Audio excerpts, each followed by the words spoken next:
بسم اللہ الرحمن الرحیم۔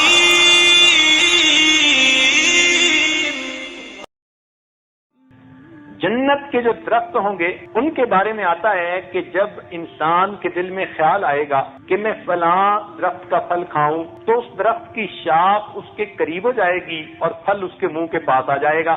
اب جنت کے درخت کا پھل لیٹا ہوا بندہ بھی حاصل کر سکے گا، بیٹھا ہوا بھی حاصل کر سکے گا، کھڑا ہوا بھی حاصل کرے گا۔ ذللت قطوفها تذلیلا، اللہ تعالیٰ قرآن پاک میں فرماتے ہیں انسان جس حال میں بھی ہوگا اسے وہ پھل وہیں پہ مل جائے گا۔ جنت کے درختوں کے پھل جہاں انسان ہوگا وہیں بیٹھے بیٹھے اس کو مل جائیں گے۔ اور پھر درخت بھی عجیب ہوں گے، اللہ تعالیٰ فرماتے ہیں فیہما من کل فاکہۃ زوجان، ہر میوہ جو ہوگا یا پھل ہوگا اس کے جوڑے ہوں گے۔ فیہا فاکہۃ ونخل ورمان فیہما عینان تجریان، نہریں بھی جاری ہوں گی۔ فیہما عینان نضاختان، کہیں فرمایا ذواتا افنان، کہیں فرمایا وجن الجنتین دان، کہیں فرمایا مدہامتان، اور آخر پر فرمایا فبأی آلاء ربکما تکذبان، تم اپنے رب کی کون کون سی نعمتوں کو جھٹلاؤ گے۔ تو سوچئے کہ جنتی باغات کے بارے میں قرآن پاک نے اتنی تفصیل بتائی تو وہ کتنی خوبصورت جگہ ہوگی۔ بعض روایات میں آتا ہے ہر جنت کے درخت کے اوپر پھلوں کے ساتھ ساتھ گھنگرو کی مانند کچھ چیزیں لگی ہوئی ہوں گی۔ جب جنت میں ہوا چلے گی تو درختوں کی ٹہنیاں ہلیں گی اور وہ گھنگرو بجیں گے اور ان میں سے اتنی خوبصورت آواز پیدا ہوگی جیسے میوزک کی ہوتی ہے کہ جس کو سن کر انسان تمنا کرے گا کہ میں اس آواز کو سنتا ہی رہوں۔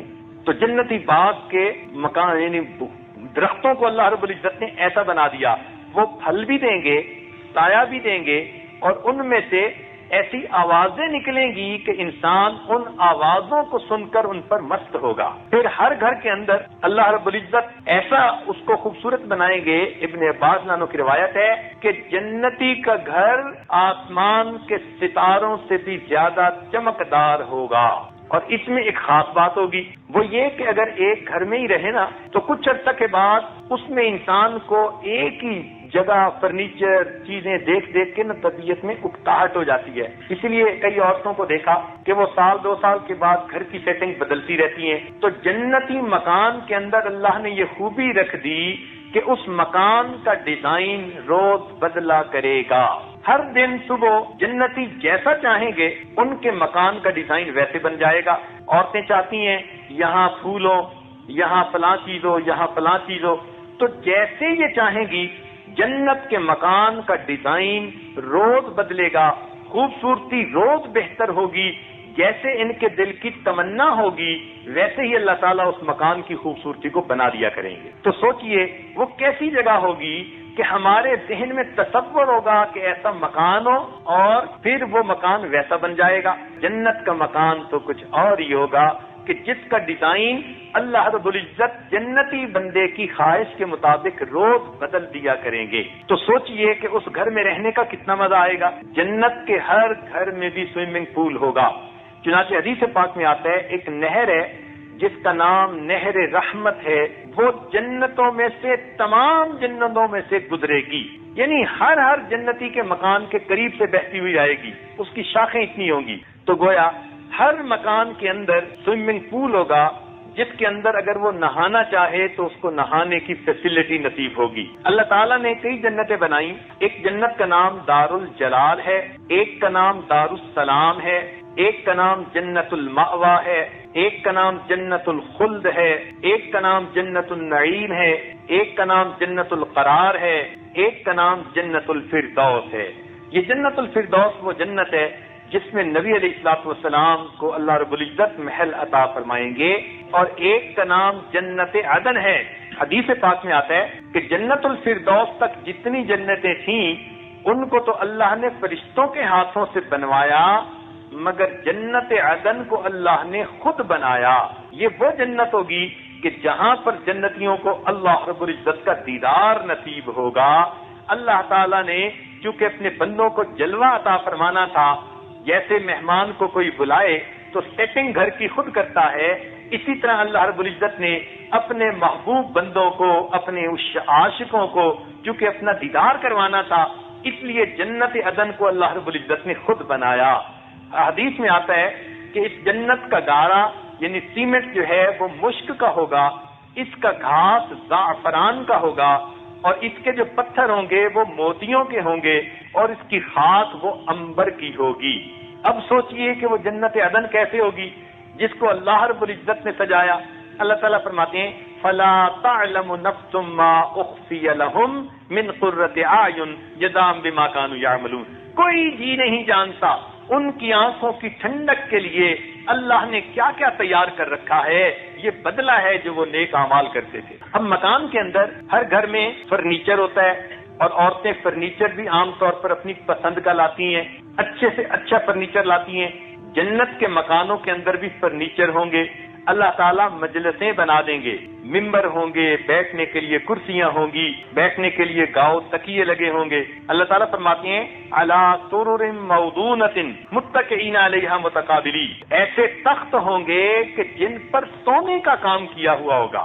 اب سوچئے کہ وہ تخت جو سونے کا بنا ہوا ہو یا جس پر سونے کا کام کیا گیا ہو، یہ کتنا اچھا فرنیچر ہوگا، اور اس کے اندر پھر لوگ ایک دوسرے کے آمنے سامنے محفلیں سجا کر بیٹھیں گے، خدام ہوں گے، نوکر چاکر ہوں گے، یطوف علیہم ولدان مخلدون، یہ ان کے گرد مطلب پھریں گے کہ کوئی حکم ہو تو ہمیں عطا فرما دیجئے۔ یہ جنتی خادم ہیں، ان کا نام غلمان ہے۔ قرآن مجید میں فرمایا لؤلؤا منثورا، جیسے چمکتے ہوئے موتی ہوتے ہیں اس طرح وہ خادم خوبصورت ہوں گے کہ گھر کے اندر بکھرے ہوئے موتیوں کی طرح خوبصورت لگیں گے۔ حدیث پاک میں آتا ہے ایک صحابی نے جب یہ آیت پڑھی تو اس نے نبی علیہ الصلوۃ والسلام سے عرض کیا، اے اللہ کے محبوب، جب جنتی خدام کو اللہ تعالیٰ فرماتے ہیں کہ وہ بکھرے ہوئے موتیوں کی طرح خوبصورت ہوں گے، تو پھر جو جنت کے وارث جنتی لوگ بنیں گے ان کے حسن و جمال کا کیا عالم ہوگا۔ ان خدام کے پاس پھر خدمت کے لیے برتن ہوں گے، اور انسانوں کے سامنے وہ کھانے پینے کے لیے دسترخوان لگائیں گے۔ چنانچہ قرآن مجید میں دسترخوان لگانے کی ترتیب بھی بتا دی گئی۔ اللہ تعالیٰ ارشاد فرماتے ہیں بِأَكْوَابٍ وَأَبَارِيقَ، ان کے پاس برتن ہوں گے۔ اباریق کہتے ہیں وہ برتن جس میں پکڑنے کے لیے حلقہ بھی بنا ہو اور ٹوٹی بھی ہو، مگر وہ برق کی طرح چمکنے والا ہو۔ ایسے برتنوں کو جیسے کلئی کسی برتن کو کروا دیں تو وہ کتنا چمکتا ہے، اسی طرح جو جنتی برتن ہوں گے وہ برق کی طرح چمکنے والے ہوں گے، اور ان میں پکڑنے کے لیے ہینڈل بھی بنے ہوں گے، اور کچھ اکواب ہوں گے۔ اکواب کہتے ہیں ان برتنوں کو جن میں پکڑنے کے لیے جگہ نہیں بنی ہوتی، جیسے پیالہ، تو پیالے میں ہینڈل وغیرہ تو نہیں بنا ہوتا، لیکن کپ کے اندر ہاتھ سے پکڑنے کی جگہ بنی ہوتی ہے۔ تو اس لیے دو طرح کے برتن ان کا ذکر کیا گیا، اکواب اور اباریق۔ وکأس من معین، اور پھر ایسے برتن ہوں گے، جام ہوں گے جن کے اندر مشروبات ہوں گے، لا یصدعون عنہا ولا ينزفون، لیکن وہ ایسی شراب ہوگی جس کو شرابن طہورا کہتے ہیں کہ پیئیں گے مگر اس کی وجہ سے نشہ نہیں ہوگا۔ تو وہ دسترخوان کے اوپر آ کر پہلے یہ برتن رکھیں گے، برتن رکھنے کے بعد پھر دوسرا کام کیا ہوگا، وفاکہۃ مما یتخیرون، پھر ان کے آگے میوے رکھ دیے جائیں گے۔ جب میوے رکھ دیے گئے تو تیسرا کام کیا ہوگا، ولحم طیر مما یشتہون، پھر ان کے پاس پرندوں کا بھنا ہوا گوشت آ جائے گا۔ تو گویا ہمیں دسترخوان کی جنتی ترتیب بتا دی گئی۔ عورتیں بھی گھروں میں اسی طرح دسترخوان لگایا کریں کہ پہلے دسترخوان بچھا دیا، پھر اس کے اوپر برتن رکھ دیے، پھر برتنوں کے بعد اس پر میوے رکھ دیے، پھر برتنوں کے بعد اس کے اوپر مشروبات رکھ دیے، مشروبات کے بعد میوے رکھ دیے، اور میوے کے بعد پکا ہوا بھنا ہوا کھانا رکھ دیا۔ تو یہ اللہ رب العزت نے جو جنت کے دسترخوان کی ترتیب قرآن میں بتائی، اگر آپ اس پر عمل کریں گی تو اللہ تعالیٰ کی طرف سے آپ کو اجر ملے گا، اور جب آپ ابھی سے اس طرح دسترخوان لگوانے کی پریکٹس کر لیں گی تو اللہ تعالیٰ آخرت میں آپ کو اس سے محروم نہیں فرمائیں گے۔ پھر جب جنتی کھانا کھانے بیٹھیں گے، یتنازعون فیہا، حدیث پاک میں آتا ہے کہ کھانا اتنا ہوگا کہ ہر بندہ کھا سکے گا، مگر شوق کی وجہ سے، محبت کی وجہ سے، ایک دوسرے کے ساتھ جو ہے وہ ناز و ادا کی وجہ سے ایک دوسرے سے چھین کے کھائیں گے.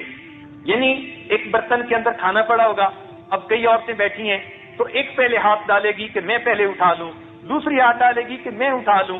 وہ انجوائے کرنے کے لیے گویا اس میں سے کھانا نکالنے میں پہل کریں گی. حالانکہ کھانا اتنا ہوگا کہ وہ کھانا سب کھا سکتی ہیں، مگر اللہ کی طرف سے ان کو انجوائے کرنے کا موقع دیا جائے گا. اس لیے وہ کھانا کھاتے ہوئے، چیزوں کو لیتے ہوئے، کوئی کہے گی کہ میں انار لیتی ہوں، کوئی کہے گی کہ میں آم لیتی ہوں.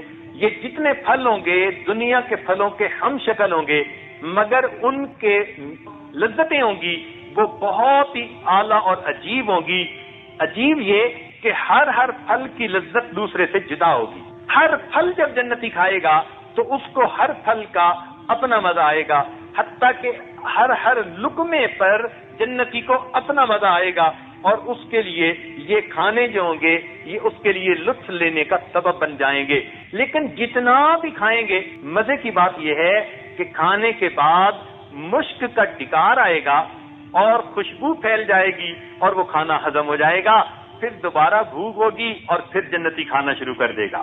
اب جنتی جنت میں اپنے گھر میں دوسروں کی مہمان نوازی بھی کرے گا.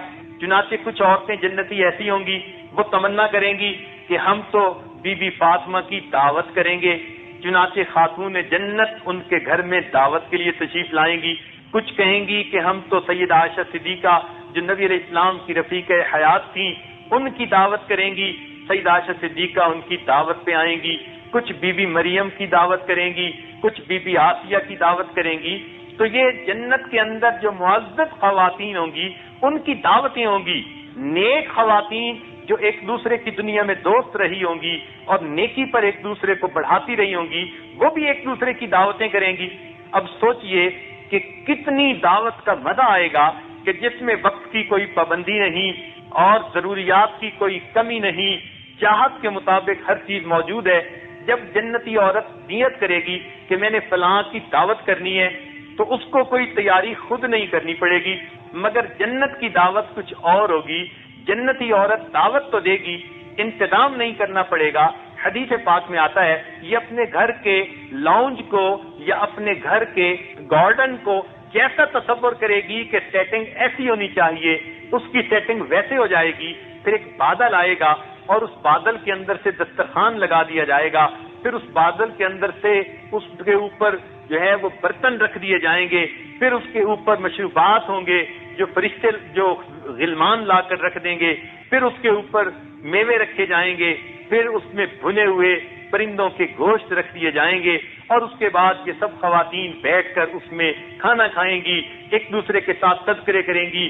دنیا میں ہم یوں پروگراموں پہ جایا کرتی تھیں، ہم دنیا میں یوں رمضان مبارک کی راتوں کو جاگا کرتی تھیں، یوں صلاۃ التسبیح پڑھا کرتی تھیں، یوں قرآن پاک پڑھا کرتی تھیں. ایک دوسرے کے ساتھ جنت دنیا کے تذکرے کر کے خوش ہوں گی، ان وقتوں کو یاد کریں گی اور کہیں گی کہ اللہ رب العزت نے ہم پر کتنا احسان کیا کہ ہمارے عملوں کو قبول کر کے اللہ تعالیٰ نے ہمیں ایسی جگہ عطا فرما دی. تو جنت کی جو دعوتیں ہوں گی ان کا اپنا ہی کچھ رنگ ہوگا. جنت کے اندر جو لباس ملے گا اس کی اپنی ترتیب ہوگی. گھروں کے اندر تو عورتوں نے کلوزٹ بنائی ہوتی ہے اور اس کلوزٹ کے اندر اپنے سارے کپڑے رکھ دیتی ہیں. کئی مرتبہ کپڑے زیادہ، کلوزٹ چھوٹی تو سب کپڑے ٹھونس دیتی ہیں. مگر جنت میں معاملہ ایسا نہیں ہوگا. حدیث پاک میں آتا ہے کہ ایک درخت ہوگا انار کا اور ہر انار ان کے لیے ان کے لباس رکھنے کا کلوزٹ بن جائے گی. تو یہ اس انار کو کھولیں گی اور انار کے اندر سے ان کو جوڑے مل جائیں گے. سبحان اللہ. اللہ کی طرف سے وہ درخت لگے گا، درخت کے اوپر انار کے پھل ہوں گے، ہر انار کے اندر ان کے لیے خوبصورت جوڑے ہوں گے. آج تو کپڑے دھلوانے پڑتے ہیں اور ان کو استری کروا کے رکھنا پڑتا ہے اور تب جا کر یہ کسی مناسب موقع پر اس کپڑے کو پہن لیتی ہیں.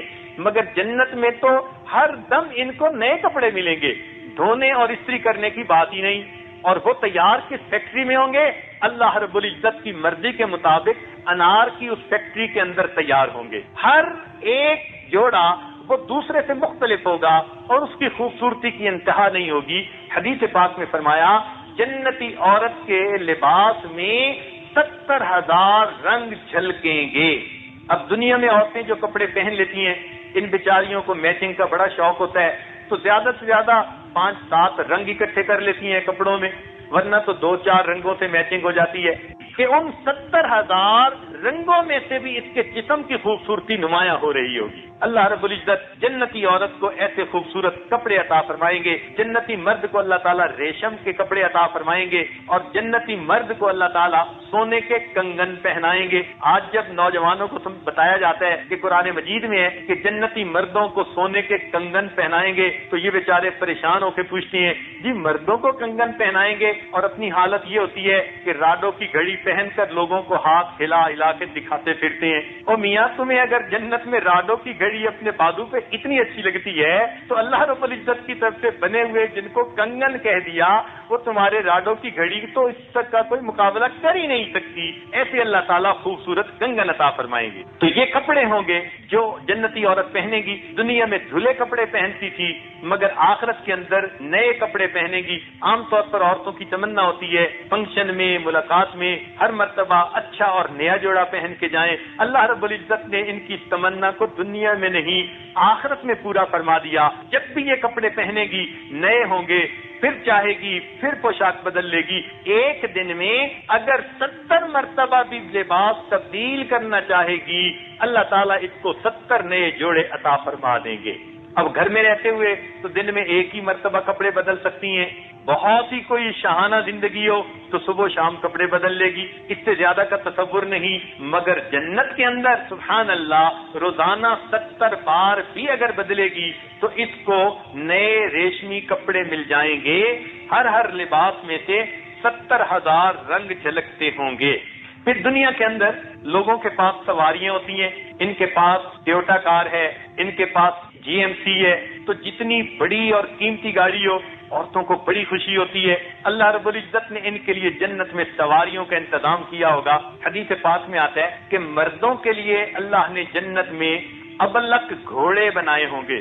ابلق ایسے ہیرے کو کہتے ہیں جس میں سفیدی ہو، تھوڑی سی اس میں ایک کالی لکیر ہو۔ جب سفیدی ہو اور ہلکی سی کالی لکیر ہو تو بڑی خوبصورت لگتی ہے۔ تو اس رنگ کے ان کے گھوڑے ہوں گے جو ان کو اللہ رب العزت سواری کے لیے عطا فرمائیں گے۔ مگر عورتوں کے لیے اللہ تعالیٰ نے نجیب اونٹنیاں بنائی ہوں گی۔ اونٹنیوں کے اوپر کجاوے سجے ہوں گے جو سونے کے بنے ہوئے ہوں گے، اور ان کجاووں کے اندر گدے لگے ہوں گے، اور ان گدوں کے اوپر یہ آرام سے بیٹھیں گی۔ اب گھوڑے پہ سواری بھی ذرا سختی کا کام ہے، تو اللہ نے مردوں کے لیے یہ معاملہ کر دیا، لیکن عورتوں کو اللہ رب العزت نے اور زیادہ نرم اور آرام دہ جگہ عطا فرما دی۔ چنانچہ اونٹنیاں ہوں گی، اونٹنیوں پہ کجاوے ہوں گے، اور کجاووں کے اندر نرم گدے ہوں گے، خوبصورت ہوں گے، سونے چاندی کے بنے ہوئے۔ ان جو ہے کجاووں کے اندر عورتیں جو ہے یوں سمجھیے کہ دلہن کی طرح سج کر اس میں بیٹھیں گی۔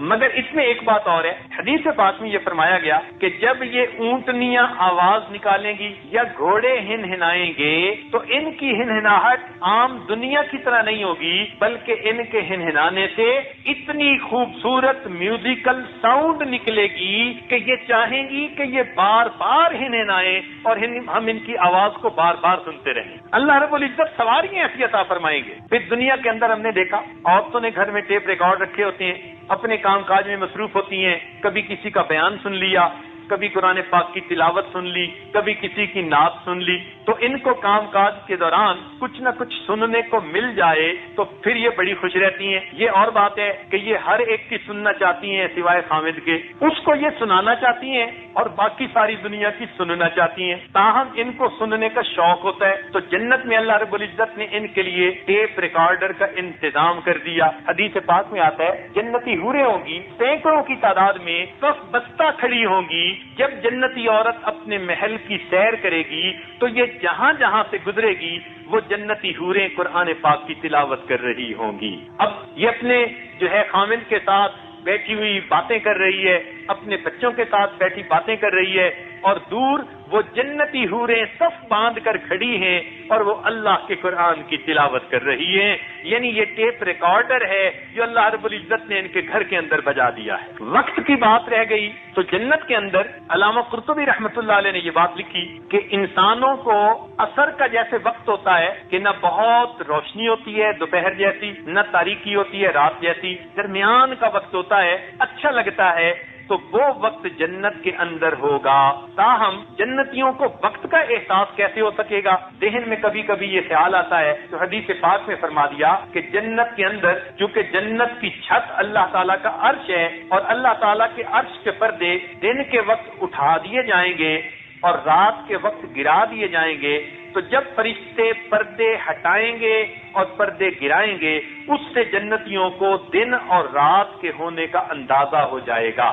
پھر کچھ وقت ایسے آئیں گے کہ جن میں جنت کے درختوں میں سے اچانک اللہ اکبر کی آوازیں نکلنی شروع ہو جائیں گی اور جنتی فرشتے بھی اللہ اکبر کہنے لگ جائیں گے. حدیث پاک میں آتا ہے کہ جیسے ہی اللہ اکبر کی آوازیں نکلیں گی تو جنتی لوگ سمجھ لیں گے کہ اس وقت میں ہم دنیا میں نماز پڑھا کرتے تھے. گویا ہر دن میں 5 مرتبہ خود بخود جنت کے درختوں میں سے ان کو اللہ اکبر کی آواز سنا کر ان کو اذان کی آواز کی یاد دلا دی جائے گی. پھر جمعہ کے دن کا ان کو پتہ اس طرح سے چلے گا کہ اللہ رب العزت ہر جمعہ کے دن جنتیوں کو اپنا دیدار عطا فرمائیں گے. تو جس دن ان کو اللہ کا دیدار نصیب ہوگا جنتی سمجھ لیں گے کہ یہ جمعہ کا دن ہے، گویا 1 ہفتہ گزر گیا، اور جنتی لوگ جمعہ کی انتظار میں رہیں گے. ہر مہینے کے ختم ہونے کا پتہ ان کو اس طرح سے چلے گا کہ اللہ رب العزت کی طرف سے ان کو گفٹ پیک ملیں گے، تحفے ملیں گے. جیسے عید ہوتی ہے نا تو دوستوں کو عید کے اوپر تحفے بھیجتے ہیں. اللہ رب العزت بھی ہر مہینے کے اختتام پر اپنے بندوں کو تحفے بھیجیں گے. بات بھی سمجھ میں آتی ہے کہ دنیا میں کوئی آدمی کسی کے نوکر ہو، خدمت کرتا ہو، مہینے کے بعد وہ تنخواہ دیتا ہے، تو جیسے دنیا کا مالک مہینے کے بعد تنخواہ دیتا ہے، اللہ رب العزت کی جنہوں نے بندگی کی اور اب انہوں نے ریٹائرمنٹ کی زندگی گزارنی شروع کر دی اور ان کو جنت میں اللہ نے عیش و آرام کا وقت دیا، تو ریٹائرمنٹ میں بھی تو آفس والے کچھ بھیج دیتے ہیں. تو اللہ تعالیٰ ہر مہینے اپنے جنتی بندوں کو تحفے بھیجیں گے. یہ گفٹ پیک کیے ہوئے ہوں گے تو ہر بندے کو دل میں یہ کریز رہے گا کہ دیکھیں مجھے اللہ کی طرف سے کون سا تحفہ ملتا ہے. تو خاوند اپنا تحفہ کھولے گا اور دیکھ کے خوش ہوگا، بیوی اپنا تحفہ دیکھ کے خوش ہوگی، بچے اپنا تحفہ دیکھ کے خوش ہوں گے. ہر ایک کو انتظار ہوگا کہ مہینے کے بعد اللہ کی طرف سے پھر فرشتے گفٹ پیکنگ لے کے آئیں گے.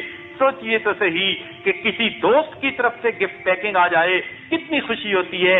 جب پروردگار عالم کی طرف سے یہ ملیں گے تو وہ کتنے خوبصورت ہوں گے اور ان کو دیکھ کر اور وصول کر کے انسان کو کتنا مزہ آئے گا.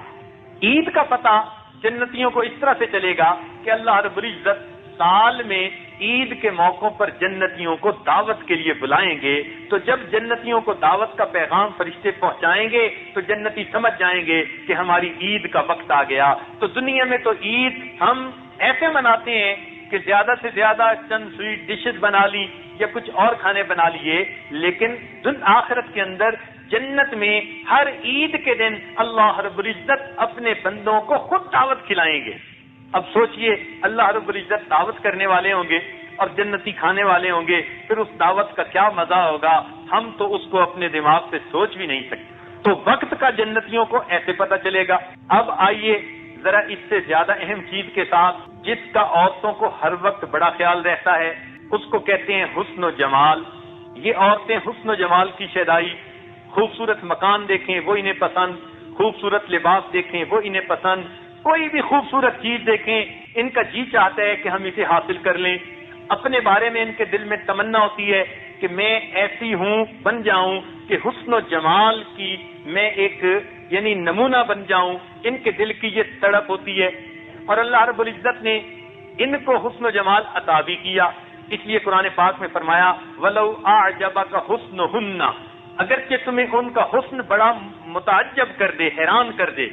تو حسن کے لفظ کی نسبت اللہ نے قرآن میں عورتوں کی طرف کی. 2 لفظ یاد رکھنا، ایک لفظ حسن ہے اور ایک لفظ وقار ہے. اللہ رب العزت نے حسن عورت کو عطا کیا، وقار مردوں کو عطا کیا۔ تو مردوں کی شخصیت کے اندر وقار ہوتا ہے اور عورتوں کی شخصیت کے اندر حسن ہوتا ہے، اور دونوں کی اپنی اپنی کشش ہوتی ہے۔ عورت کو حسن میں کیوں آگے بڑھا دیا، یہ ایک نقطہ طالب علم کے ذہن میں پیدا ہوتا ہے۔ تو اس کا جواب مفسرین نے یہ لکھا کہ اللہ رب العزت نے حضرت آدم علیہ السلام کو کھنکتی مٹی سے بنایا، تو چونکہ ان کو کھنکتی مٹی سے بنایا لہذا حضرت آدم علیہ السلام مٹی سے بنے، لیکن اما حوا کو اللہ تعالیٰ نے آدم علیہ السلام کی پسلی سے نکالا، یہ ڈائریکٹ مٹی سے نہیں بنی بلکہ یہ آدم علیہ السلام کی پسلی سے بنائی گئی۔ یوں سمجھیے کہ یہ زیادہ ریفائنڈ میٹیریل تھا جو اللہ نے نکال دیا، تو چونکہ ریفائنمنٹ کے بعد یہ بنی اس لیے اللہ نے ان میں نزاکت اور حسن و جمال کو رکھ دیا۔ تاہم مردوں میں اللہ نے وقار کو رکھا اور عورتوں میں اللہ نے حسن و جمال کو رکھا۔